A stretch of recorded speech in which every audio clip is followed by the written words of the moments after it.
so I'm really excited about this because I get really excited about anything that has to do with girls since I'm stuck in this studio with you two sweaty, stinky people. And the bartender. 9 or 3 men and Kai. So I'm stoked because we're getting a lot of chicks that have a lot of talent, and this gal, we've got Laura Jansen on our show tonight, and she's got a different sound than a lot of the chicks that we've had on the show so far, and I really like it. Tell us a little bit more about this chickadee turtle. This chickadee chick. Chickadee turtle. Well, you know what? We actually have her on the phone right now with us, and she could tell you more about her vocal style and the way she plays piano. And what she thinks about being a chick. What's up, Laura? How's it going? How's it going, guys? It's going good. You right now are in the middle or about to be in the middle of a tour. You're going to San Diego March 26th. You're going to be at Lestat's. Then you're going to be at the film festival out in Vail at the Hotel Cafe April 1st through the 4th. And then you're going to come back April 6th back to California at Hermosa Beach at St. Rock. You're going to be with Jay Nash and Joey Ryan. Was that Joey Ryan? Is that? Yep. Right? And then you're off on tour out in Europe for like a month and a half, right? She's a European girl. Yeah. Yes. Yeah, it's crazy. I'm originally from Holland, and things are going really well over there right now, and it's just been this madness for the past year. I'm so lucky, but it's just been kind of a whirlwind, you know.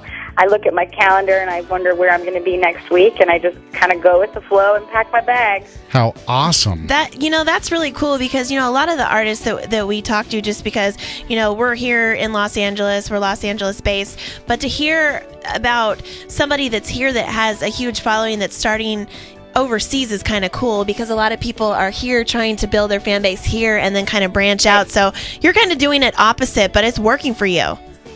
It's amazing because it wasn't my priority when I moved to LA. I thought it was going to be here in LA, but this thing has slowly and organically grown in Europe, and you have to go where the audience is. And right now, the audiences are over there too, and it's just been amazing. I've kind of haven't stopped moving for a year. Well, not just talking about the audiences here. You're just coming off your South by Southwest tour.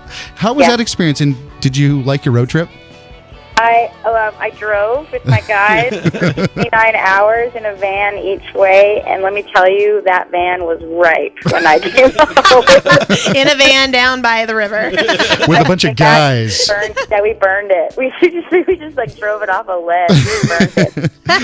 It was amazing. It was amazing. South by trip, it's like, your worst nightmare and all your dreams come true at the same time because you're literally surrounded by 20,000 dudes in skinny jeans and their managers, and it's just it's insane. But I had a lot of fun. I lost my voice. I had that much fun. Did you lose your voice singing, or did you lose your voice by yelling at the skinny jean boys? Yelling at skinny jean boys over band. Nice. Yeah, that makes you lose your voice. Oh, I love it. Hey, so listen, I had a chance to listen to the title track off of your second EP, Single Girls. Yeah. And, I know, because I'm a girl.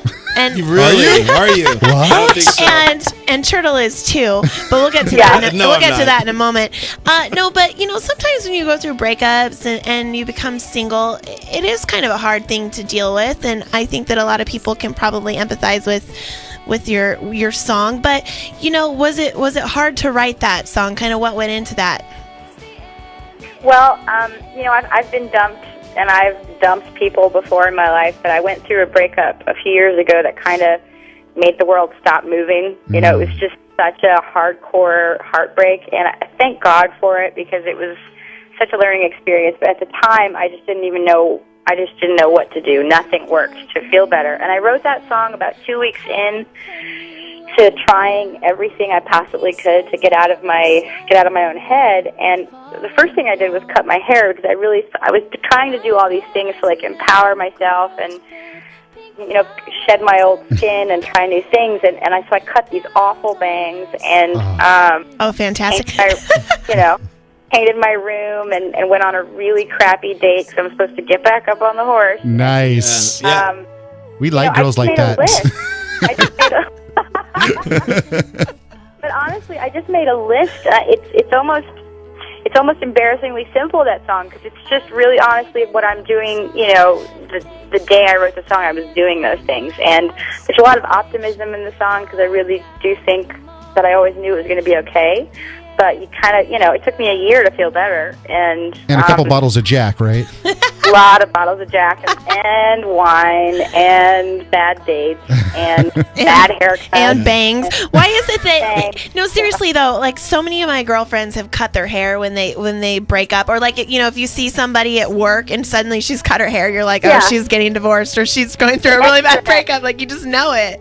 Be extra nice to that lady with the weird haircut. And the bad bangs. So, Laura, do you let, like, when you're writing, I'm like bangs. I'm like, let me intercut now. Let's get back to, no, just kidding. So do you let life write your songs, or do you write songs through life? Like, how does that work? Well, up until this point, I've just kind of been dragged along by life and let life dictate whatever, you know, because it's my therapy. It's my free therapy. I live in LA and I can't afford a therapist, so I write songs. And but I'm getting to the point now in my life where things are so good and I'm so happy on almost every single level that, like, writing a sad song is becoming something I have to work for. And so now I'm kind of going back to things and trying to reimagine how things felt and looking at different situations from a new angle. And I'm also really excited because I'm trying to write other people's stories. You know, I've met so many people this last year on the road and heard their stories. They've been so honest with me about their experiences, which is what I love about the people that listen to my music. And so I've got a lot of great stories in my pocket that I want to write. Well, speaking of great stories and meeting all those people and putting people in your pocket, you know, how do you do it? I know how it is to be kind of in the public eye. So I'm kind of a big deal. I'm big in China, just like you're big in Holland. I'm big in China. Right. So that's what she said. All right. So, you know, talking about that, you know, you get a lot of hits on your Facebook page and things like that. How do you really separate your personal life from your performing life? Because there's two different people in there. How do you separate it? Well, absolutely. And I just, you know, I kind of do it the way I would treat people I just met, you know, in my day-to-day life. I tell them as much as I feel comfortable with. And obviously my music is really personal, so people know a lot already without me having to explain it. Thank you, Google. Yeah, thank you, Google. But I protect my family and my friends from that kind of stuff. And I really kind of look at it as a case-by-case basis, where if something doesn't feel right, if something feels invasive, or if someone feels entitled to more than they should, I let them know. And, you know, most people are really great and really, really treat me with a lot of respect, and I hope I treat them well, and that's kind of, you know, my MO there. Totally. Well, you know, the other thing that works really well is restraining orders. And mace.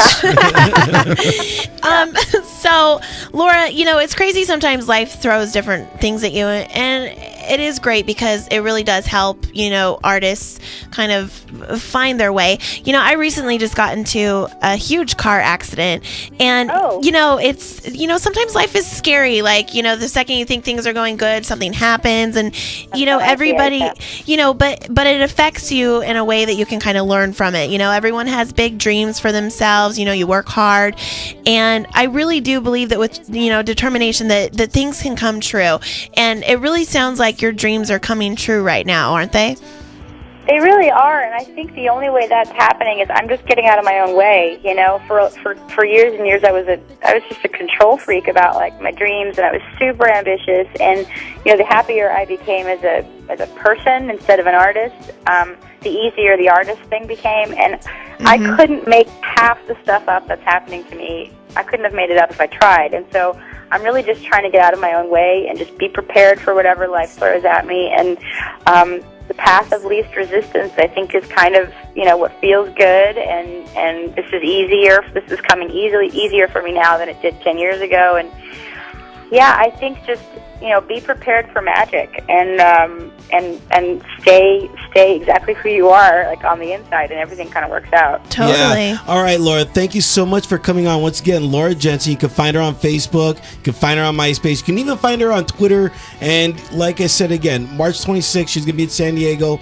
April, she's going to be out in Vail at the film festival. And then April 6th, she's going to be back at Hermosa Beach. It's your last chance to catch her before she leaves off on tour out to the whole European. Thank you so much for coming out. Thanks, Laura. You're awesome. Thanks, guys. Thank you Yeah, so thanks. much. Hey, so Bye. hey, Bye. listen, so, artists, we're really trying to talk to you. We want to know you.